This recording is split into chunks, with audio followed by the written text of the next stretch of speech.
चिकित्सा, नाम सुना है ना? काफी समय पहले से ही आए, उसमें आपको 6-7 में भी बताया गया है। तो आज का जो ये हमारा टॉपिक है ये है प्राथमिक चिकित्सा।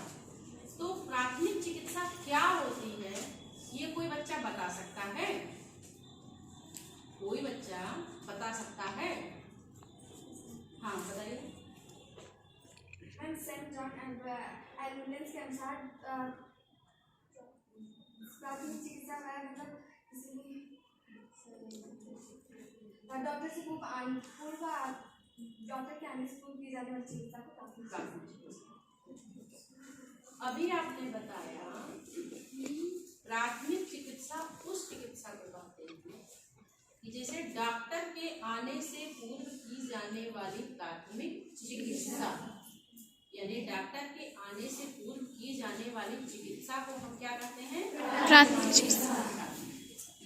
बच्चों कभी कभी हमारे घर परिवार में या फिर खेल के मैदान में या फिर हम किसी भी जगह रहें तो कोई ना कोई दुर्घटना घट जाती है, ठीक है? जैसे चलते वक्त जो है हम अचानक से गिर जाए, चोट लग जाए, या घर में खाना बनाते वक्त सब्जी काटते वक्त हम जल जाएं या हाथ कट जाए या किसी भी और तरीके की दुर्घटना हमारे साथ घटित हो जाए, तो उस स्थिति में हम क्या करते हैं? हमको प्राथमिक चिकित्सा की आवश्यकता होती है। यानी कहने का मतलब ये है कि जो है डॉक्टर के आने से पूर्व की जाने वाली चिकित्सा को हम प्राथमिक चिकित्सा कहते हैं, और रोगी व्यक्ति को हम बचा सकते हैं, यानी उसकी रोग की गंभीरता या फिर उस स्थिति में वह उसकी स्थिति गंभीर होने से हम बचा सकते हैं। मान लीजिए किसी व्यक्ति का एक्सीडेंट हो जाए, ठीक है, उसको चोट लग जाए अचानक से और उसको रक्तस्राव अधिक हो जाए, ठीक है, तो हमारा काम क्या है? हमारा काम पहले ये है कि हम उस रक्तस्राव को कम करने की कोशिश करेंगे, ठीक है? यानी कुछ भी ऐसा कपड़ा जो साफ स्वच्छ हो उस स्थान पर, उस कटे फटे अंग पर या चोटग्रस्त अंग पर हम उसको बांध देते हैं, जिससे रक्तस्राव होना बंद हो जाता है, कम हो जाता है। उसके बाद हम उसे हॉस्पिटल में पहुंचा देते हैं, डॉक्टर के पास, डॉक्टर उसका सही ट्रीटमेंट करता है। तो अब आपको समझ में आया कि दुर्घटना के वक्त डॉक्टर के आने से पूर्व की जाने वाली चिकित्सा को हम प्राथमिक चिकित्सा कहते हैं। तो इतना समझ में आया? तो ये तो था प्राथमिक चिकित्सा।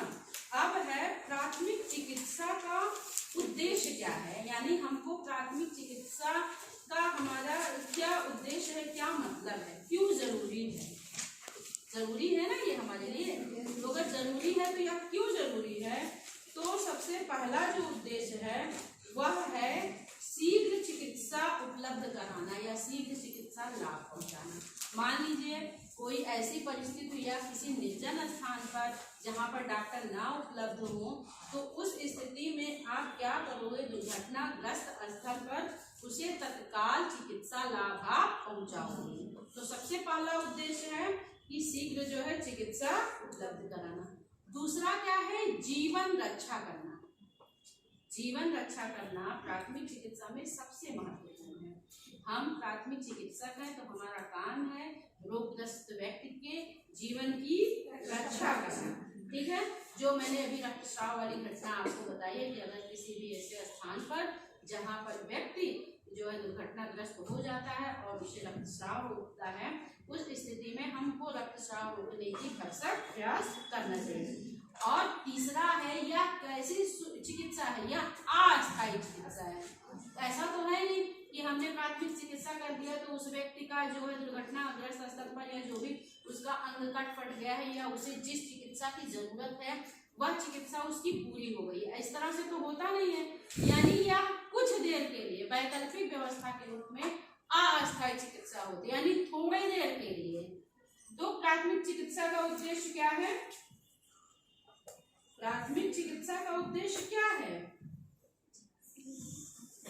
अरे अभी तो मैंने आपको बताया है प्राथमिक चिकित्सा का उद्देश्य है ना कुछ, क्या है? शीघ्र चिकित्सा लाभ पहुंचाना, रोगी व्यक्ति की जीवन रक्षा करना और अस्थायी चिकित्सा व्यवस्था, यानी अस्थायी चिकित्सा करना। तो इसके कितने उद्देश्य? कौन कौन से?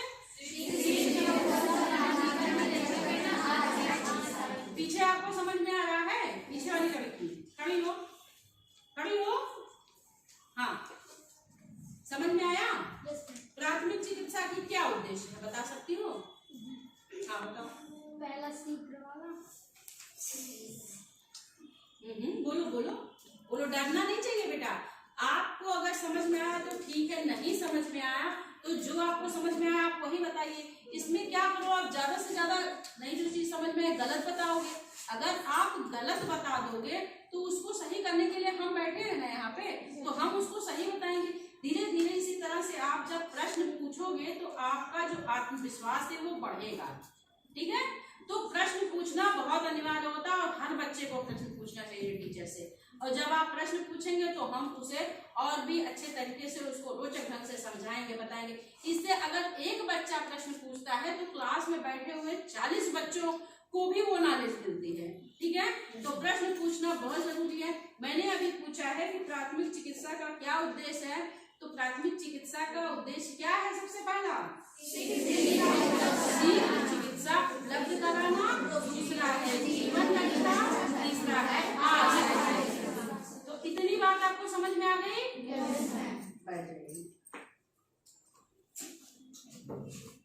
अब है बच्चों, ये देखिए, ये आज मैं आपके लिए लेके आई हूँ एक बॉक्स है और इस बॉक्स में बहुत सारी सामग्रियां रखी हुई हैं। रखी है ना? क्या आपने कभी ऐसा बॉक्स पहले देखा? ये क्या है? First aid box. First aid box यानी प्राथमिक चिकित्सा बॉक्स। ठीक है, इसका क्या इस्तेमाल है, कोई बताएगा? कोई बताएगा? हाँ बताओ रोशनी। मैम, इसका उद्देश्य कटे पे बैंडेज लगाना चाहिए और जले चोरी बैंडेज वगैरह इस्तेमाल करना चाहिए। कहने का मतलब ये जो प्राथमिक चिकित्सा बॉक्स है इसे हर घर में होना चाहिए। ठीक है, ठीक है। जैसे आप अपने घर में बैठे सुई धागे का डब्बा रखते हो ना, यानी उसे सिलाई किट बोलते हैं। तो सिलाई किट के अंतर्गत सुई धागा, कैंची, इंची टेप, मिल्टन चौक, गुनिया, पेंसिल, ठीक है, कार्बन पेपर, तमाम सारी इस तरह की चीजें आप रखते हो। तो इससे क्या होता है कि अचानक से आपका कोई वस्त्र फट गया, बटन टूट गया तो आप उसे टांग सकते हो। ठीक है, आप उसे एक जगह संग्रहित करके रखते हो और सही समय पर उसका आप इस्तेमाल कर सकते हो। तो उसी तरह से हर घर में यह प्राथमिक चिकित्सा बॉक्स होना अनिवार्य है। मान लीजिए किचन में काम करते वक्त आपकी दीदी का, आपके जो है मम्मी का या कोई भी व्यक्ति का जो है उंगली कट गया, ठीक है, आप इसका इस्तेमाल कर सकते हो। कोई हल्का जल झुलस गया तो भी आप इस्तेमाल कर सकते हो। कहीं सीढ़ियों पे चढ़ते उतरते वक्त आपका पैर फिसल गया, थोड़ा हल्का मोच आ गया तो भी आप इसका इस्तेमाल कर सकते हो। करोगे कि नहीं करोगे? ये जो होता है ये प्राथमिक चिकित्सा बॉक्स हर घर के लिए उपयोगी है, सभी व्यक्ति के लिए उपयोगी है और इसका ज्ञान हर बच्चे को होना चाहिए। ठीक है कि नहीं? जब आपको इसका ज्ञान रहेगा तो आप जो है इसका इस्तेमाल कर सकते हो। ठीक है, तो इस प्राथमिक चिकित्सा बॉक्स में बहुत सारी चीजें रखी हुई हैं और इसके अंतर्गत आप बहुत सारी चीजों को रख सकते हो। तो इस बॉक्स के अंतर्गत आप क्या क्या रख सकते हो, कोई बताएगा? कोई बता सकता है कि प्राथमिक चिकित्सा बॉक्स में हम क्या क्या रख सकते हैं? हाँ बताओ। कैंची रख सकते हैं और पट्टी और मलहम रख सकते हैं, रुई रख सकते हैं और जो भी चीजें जो हमारे मतलब चोट लगने पर यूज की जाती है, हाँ, जो भी हमारी चिकित्सा में उपयोग में आती है उसे हम सब इसके अंतर्गत रख सकते हैं। ठीक है, तो इसमें आप जो है तमाम तरीके की चीजें जैसे डिटॉल है, विक्स है, जैतून का तेल है, आयोडेक्स है, उसके बाद में ग्लूकोज है, पट्टी है, आपका स्प्रिट है, कॉटन है, तमाम तरीके की जलने कटने की जो दवाएं उपयोग में आती हैं उसे आप इसमें रख सकते हो। तो बच्चों इस बॉक्स के अंतर्गत जो भी सारी चीजें हैं इसमें वह मैं आज आपको दिखाऊंगी और उसका उपयोग भी बताऊंगी कि इसका क्या क्या इस्तेमाल है। ठीक है, तो इसे आप पहचानते हो? क्या ये ग्लूकोन डी, ग्लूकोन डी यानी ग्लूकोज, इसका क्या उपयोग है? हाँ मैम, इस जब हमें चक्कर आता है तो भी हम इसे पी सकते हैं और ये हमारे जब हम इसको पीते हैं तो इससे हमारे शरीर में एनर्जी आती है। हमारे शरीर में एनर्जी आती है यानी हमें ऊर्जा प्राप्त होती है। और किस इसमें उपयोग कर सकते हो? तो ये बच्चों ने बताया है कि ये ग्लूकोन डी है, जिसे हम साधारण भाषा में ग्लूकोज भी बोलते हैं। यह हमें क्या कार्य करता है? यह हमारे शरीर में ऊर्जा देने का काम करता है, एनर्जी देने का काम करता है। जब हम कार्य करते वक्त लगातार थक जाते हैं या खेल के मैदान में खेलते खेलते थक जाते हैं, हमको थकान का अनुभव होने लगता है, हमारे शरीर की मांसपेशियां और कोशिकाएं थक जाती हैं, तो अगर हम इसको पीते हैं तो हमें पुनः जो है ताजगी प्रतीत होती है, यानी हमें ऊर्जा प्राप्त होती है। और इसके अलावा भी अगर हमारे शरीर में डिहाइड्रेशन यानी उसे बोलते हैं निर्जलीकरण, क्या बोलते हैं, यानी जल की कमी, निर्जलीकरण, हमारे शरीर में जब जल की कमी हो जाती है उस स्थिति को हम निर्जलीकरण बोलते हैं। तो अगर हमारे शरीर में जल की कमी यानी पानी की कमी हो जाए तो भी हम इसे ले सकते हैं। ठीक है, तो ये तो आपका ऊर्जा देने का काम करेगा आपका ग्लूकोन डी। ठीक है, फिर ये क्या है अगली चीज? Beta D. ये एक तरह की क्रीम है, इसका क्या उपयोग है? कटने पर अगर आपके बॉडी का कोई पार्ट कट गया है, थोड़ा बहुत क्षतिग्रस्त हो गया है, तो उस पर आप लगा करके इस पे बैंडेज लगा सकते हो, जिससे यह आपको आराम होगा। ठीक है, तो ये क्या? Beta D. समझ में आया इसका उपयोग? Yes ma'am. ठीक है, इसे मैं साइड में रखती हूँ। ये क्या है? कॉटन। इसका क्या उपयोग है? घाव साफ करने के लिए। ठीक है, कहीं गिर जाए, चोट लग जाए, तो अगर घाव लग जाता है हमारे हाथ पैर में तो हम उसे साफ कर सकते हैं। ठीक है, और बैंडेज के रूप में भी इसको इस्तेमाल कर सकते हैं। तो कॉटन है ना ये? ये क्या है? पट्टी। इसे क्या बोलते हैं? साधारण पट्टी। ये भी आपका क्या काम करेगा? बांधने का काम आता है। हाँ, एक लोग बताओ, खड़े हो। मैम इसको चोट पे भी वो जो कट जाता है या पाका वगैरह, इसको दवा करके इस पे पट्टी कर देते हैं इसको लगाकर। ठीक है, यानी कटने पर, फटने पर, फोड़ा हो जाने पर, फुंसी हो जाने पर या शरीर के किसी अंग में इस तरह का कोई इन्फेक्शन हो जाए तो हम इसका उपयोग कर सकते हैं। ये क्या है? स्प्लिट। इसका क्या यूज है? घाव साफ करने के लिए। क्या है इसका इस्तेमाल? घाव साफ करने के लिए। ये क्या? इलेक्ट्रॉल। क्या ये? इसका इस्तेमाल दस्त होने की स्थिति में आप इसका इस्तेमाल कर सकते हो। ये एक पैकेट है इलेक्ट्रॉल, लगभग 200 ml का है। इसको हम कितने पानी में यूज करते हैं? एक गिलास। एक गिलास पानी के लिए आप पर्याप्त है, यानी एक गिलास पानी में हम इसको घोल करके पेशेंट को, रोगी व्यक्ति को इसे हम दे सकते हैं। ठीक है ना? इसके बाद ये क्या है? ये है पैरासीटामोल। पैरासीटामोल। ठीक है, इसका क्या इस्तेमाल? बुखार आने की स्थिति में इसका उपयोग हम लोग करते हैं। ठीक है ना? अच्छा, ये बताइए, किसी भी सामान्य व्यक्ति का जो तापक्रम होता है वो कितना फ़ारेनहाइट होता है? हाँ, आपके शरीर का जो साधारण टेम्परेचर है वो कितना है?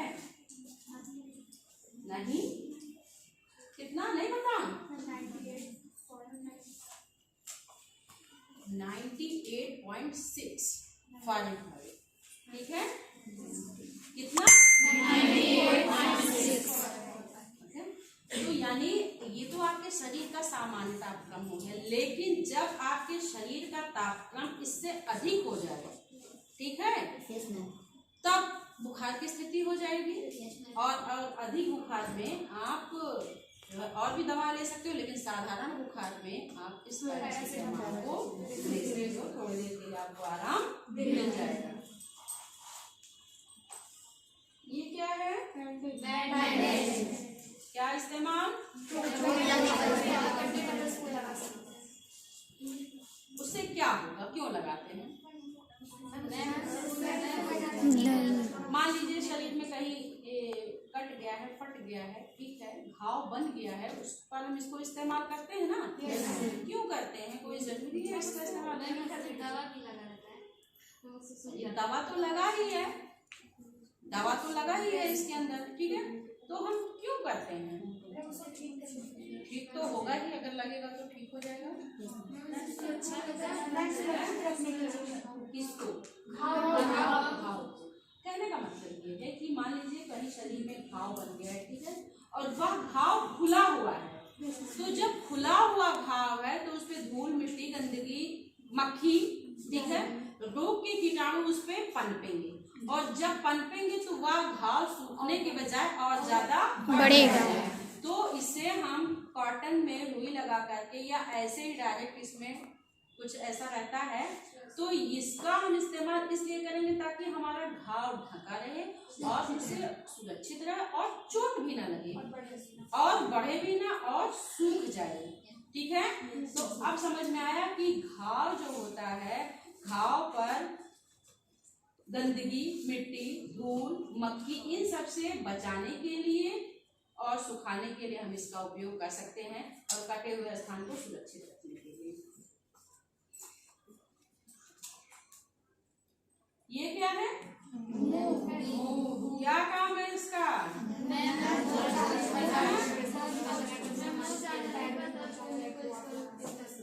अच्छा, अभी मैंने पिछले लेसन में आपको पढ़ाया था अस्थिभंग, पढ़ाया था ना? अस्थिभंग, ठीक है। तो अगर अस्थिभंग या मसल्स में चोट आ जाए या फिर अचानक चलते वक्त आप गिर जाएं, थोड़ी स्वेलिंग आ जाए, थोड़ा कुछ मोच आ जाए, तो उस पर ये काम करेगा और उस भाग को गर्माहट प्रदान करेगा और दर्द कम कर देगा। तो मूव उसके लिए आप इस्तेमाल कर सकते हो। तो बच्चों, ये सारी चीजें आपकी प्राथमिक चिकित्सा बॉक्स के अंतर्गत आती हैं और इसमें आप जो है इसका इस्तेमाल भी कर सकते हो। तो ये तो बच्चों कुछ मतलब साधारण चीजें हैं, ठीक है, जिसे आप अपने प्राथमिक चिकित्सा बॉक्स में रख सकते हो। लेकिन इसके अलावा आप डिटॉल, विक्स, आयोडेक्स, जैतून का तेल, अमृतधारा, पुदीन हरा, ठीक है, उसके बाद बोरोलीन, ठीक है, एनासिन, फिटक्री। अमृतधारा एक ऐसे लिक्विड में आता है, जैसे पुदीन हरा नहीं आता था पहले लिक्विड में और बाद में टेबलेट में आने लगा, तो वो जो है पेट दर्द के लिए उपयोगी होता है। यानी कभी कभी गर्मी के मौसम में ऐसे अपच हो जाता है, पेट दर्द होने लगता है, तो उसे अगर हम लेते हैं तो हमारे पेट को ठंडा रखता है, जो है पाचन क्रिया को सही रखता है, ठीक है। फिटकरी, अभी एक चीज आई है फिटकरी। अगर कहीं कट जाए, फट जाए और रक्त स्राव होने लगे तो आपके पास कुछ भी नहीं है, फिटकरी है, तो फिटकरी का चूरा उस स्थान पर आप रख सकते हो जिससे रक्तस्राव रुक जाएगा, ठीक है। तो ये सारी चीजें आप अपने प्राथमिक चिकित्सा बॉक्स में रख लोगे और आप अपने घर पर प्राथमिक चिकित्सा बॉक्स जरूर बनाओगे। बच्चों, कोई जरूरी नहीं है कि प्राथमिक चिकित्सा बॉक्स लेने के लिए आपको इसी तरह के बॉक्स की जरूरत पड़े। आपके घर में तमाम सारे ऐसे कागज के भी बॉक्स रहते हैं, ठीक है, उनको आप अच्छे तरीके से रैप करके और आप उसे प्राथमिक चिकित्सा बॉक्स बना सकते हैं। सारी सामग्री को आप रख सकते हैं और उस पे रेड कलर का ये प्लस का निशान लगा सकते हैं, या प्राथमिक चिकित्सा का सूचक है, ठीक है। तो इसे आप बना के अपने घर में इस्तेमाल करो और समय समय पर जो भी इस तरह की दिक्कतें आए उनका समाधान आप खुद कर सकते हो। तो प्राथमिक चिकित्सा बॉक्स आपके लिए उपयोगी है कि नहीं है? आप बनाओगे? तो आप जो है अपने घर में इसको जरूर बनाना। अब ये बताओ, आज की क्लास आपको समझ में आई? अच्छी लगी? आपने सीखा? क्या क्या सीखा? एक बच्ची कोई खड़ी होके बतावे, कोई एक बच्ची खड़ी होके बताओ कि उसने आज की क्लास से क्या सीखा। मेरे पढ़ाने का तो यही उद्देश्य है ना कि हर दिन हम आपको कुछ नया नया दे, नई चीजों को, नई जानकारियों से रूबरू कराएं, नई बातों को सिखाएं। तो अगर आपने कुछ सीखा तो प्राथमिक चिकित्सा में आपने क्या सीखा? हाँ बताओ। मैम प्राथमिक चिकित्सा के लिए सीखे हम लोग कि कभी किसी को कटे जले पे लगा सकते हैं फर्स्ट एड बॉक्स से, और कभी भी कुछ भी मतलब कि किसी को अचानक बुखार हो जाए तो हम प्राथमिक चिकित्सा का उपयोग कर सकते हैं। हाँ ठीक है, बढ़िया। और कौन बताएगा? और भी कुछ सीखे आप लोग? क्या सीखे बताइए ना। अभी मैंने बताया है ना कि आत्मविश्वास बहुत जरूरी है। मुझे तो पता है कि इसमें से सारी लड़कियों को समझ में आया है और सबने काफी कुछ सीखा, लेकिन होता नहीं कि हमको मतलब जैसे बताने में थोड़ा, तो धीरे धीरे आप अपने भय को खोलिए, आप अपने आत्मविश्वास को बढ़ाइए। ऐसे आप धीरे धीरे सारे प्रश्नों का उत्तर देना भी सीख जाएंगे और प्रश्न पूछना भी सीख जाएंगे। तो कौन बताएगा? कोई बतावे? चलो बताओ। मैम हमने आज प्राथमिक चिकित्सा के बारे में सीखा है, जो कि जिसमें हमने सीखा है कि प्राथमिक चिकित्सा क्या है, किस तरह से हमारे लिए मतलब साधारण जीवन के लिए उपयोगी है और उसमें क्या क्या वस्तु रह सकते हैं, उसका प्रयोग किस तरह कर सकते हैं। बहुत अच्छा, ठीक है। तो आज की आपकी प्राथमिक चिकित्सा की क्लास यहीं पर संपन्न होती है। प्राथमिक चिकित्सा से संबंधित अगले बिंदु में हम आपको और भी सारी चीजें बताएंगे, ठीक है, अगली क्लास में। ओके।